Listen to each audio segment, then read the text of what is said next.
Okay. Now see, this is also an important question. MRI signaling, question number 2.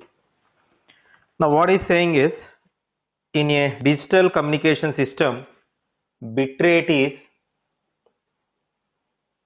200 kilobits per second.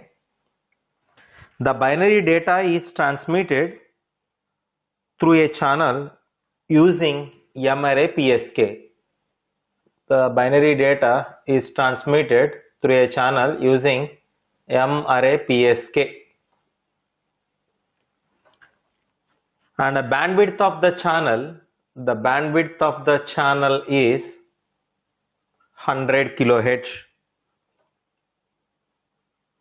Binary data is represented by raised cosine pulses. Binary data is represented by, raised cosine pulses. Okay. Binary data is represented with raised cosine pulses. With 100% excessive bandwidth. With 100% excessive bandwidth. With 100% excessive bandwidth means roll-off factor is 1. You know that. Find the minimum value of M. What is the question is? What is the minimum value of M required for error-free transmission? Error-free transmission. Now let us see. This is the important question. Now first, this is the question which is given. Bitrate is given, channel bandwidth is given, raised cosine pulses, excessive bandwidth is given. He is asking minimum value of M required for error-free transmission. Now the question is, first, what is the bandwidth of the signal? The signal, but here the signal is raised cosine pulses are used. If it is a raised cosine pulses, raised cosine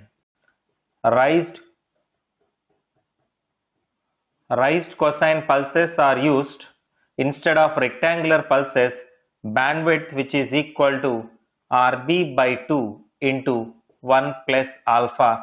Alpha is the roll-off factor or excessive bandwidth.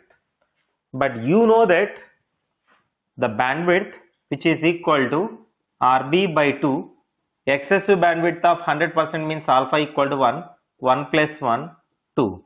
Therefore, the bandwidth which is equal to RB. Therefore, what is the meaning of this?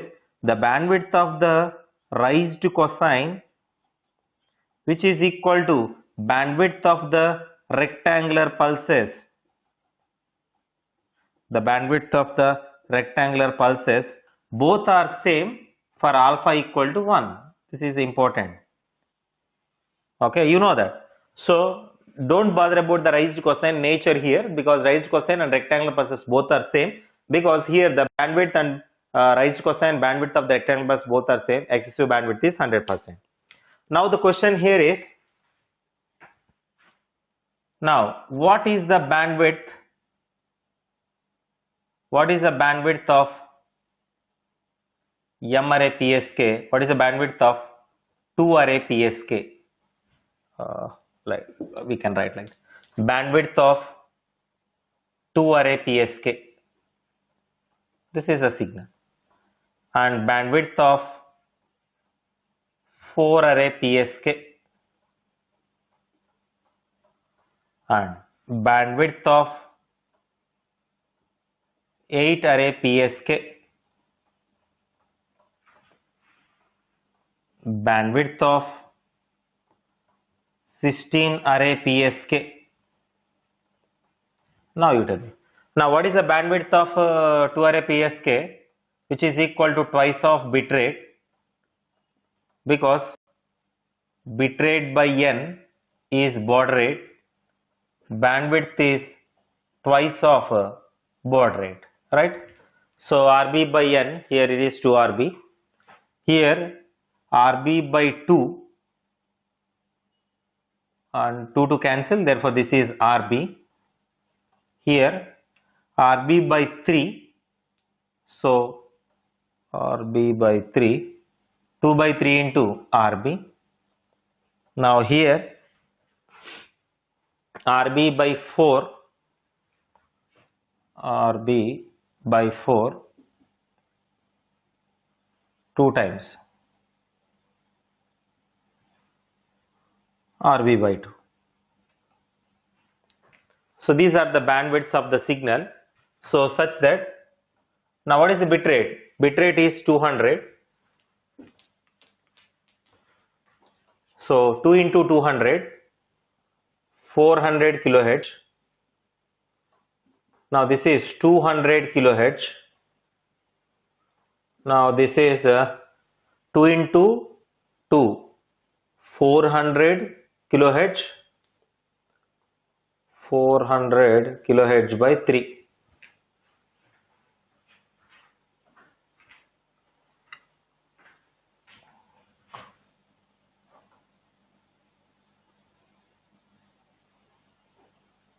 (133 kilohertz) for example.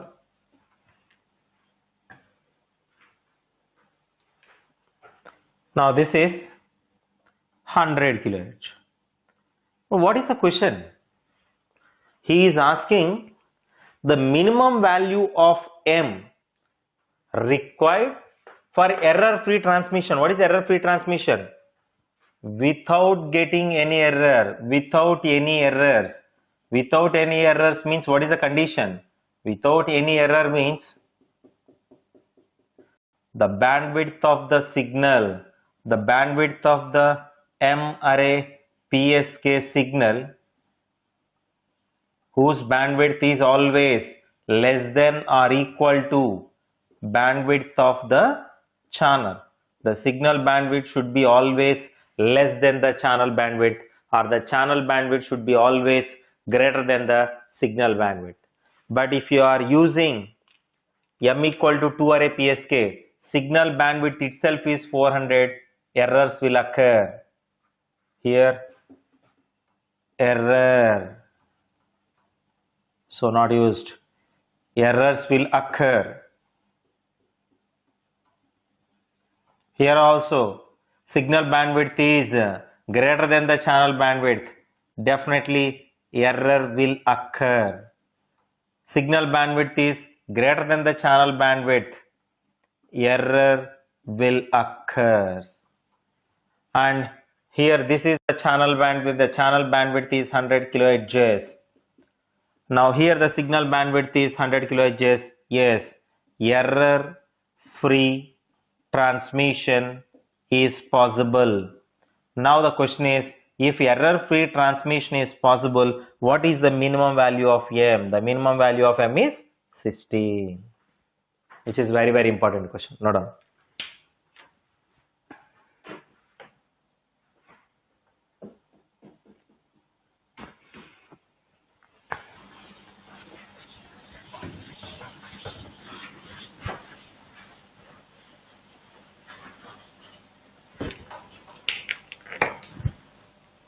Question number 3.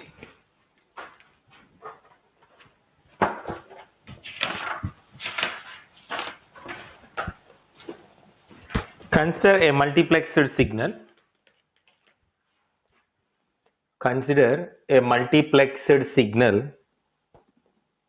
M1 of t into cos 2 pi fct plus M2 of t into sin 2 pi fct.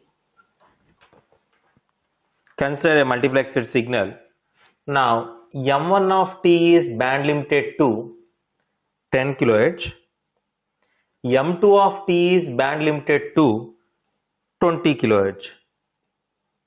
What is the bandwidth of the multiplexed signal? See here. Now let us take M1 of t is band limiting frequency of 10 kHz.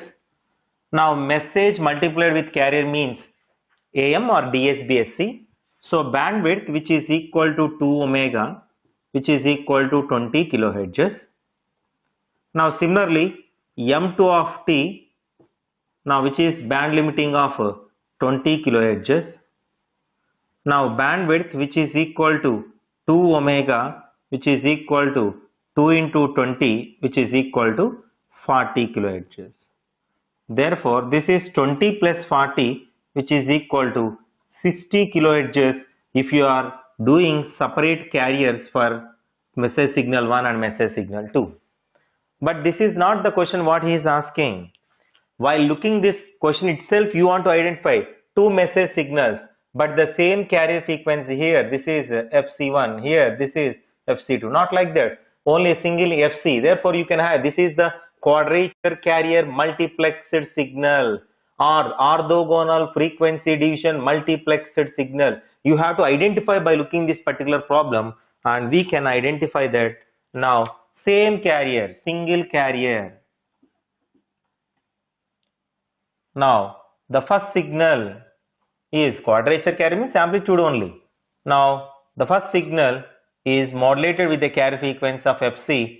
Therefore, this is Fc plus 10k and this is Fc minus 10k. The another signal is also the same carrier frequency, but which will not interfere each other because of the orthogonality nature of the carrier. Therefore, the second signal is orthogonal frequency division multiplying Fc plus 20 kHz, Fc minus 20 kHz. This is the two signals are multiplexed with the same carrier. Then what he is asking, what is the bandwidth of the multiplexed signal? This is the bandwidth of the multiplexed signal. This is the bandwidth of the multiplexed signal, which is equal to 20 minus of 20, which is equal to 40 kilohertz. This is the 40 kilohertz, but here if you take individually, it will take of 60 kilohertz now, which is not at all feasible technique. Okay, so this is the advantage. The bandwidth is effectively utilized. Now the bandwidth is reduced, bandwidth efficiency is increased. Okay, is an advantage for us. Okay.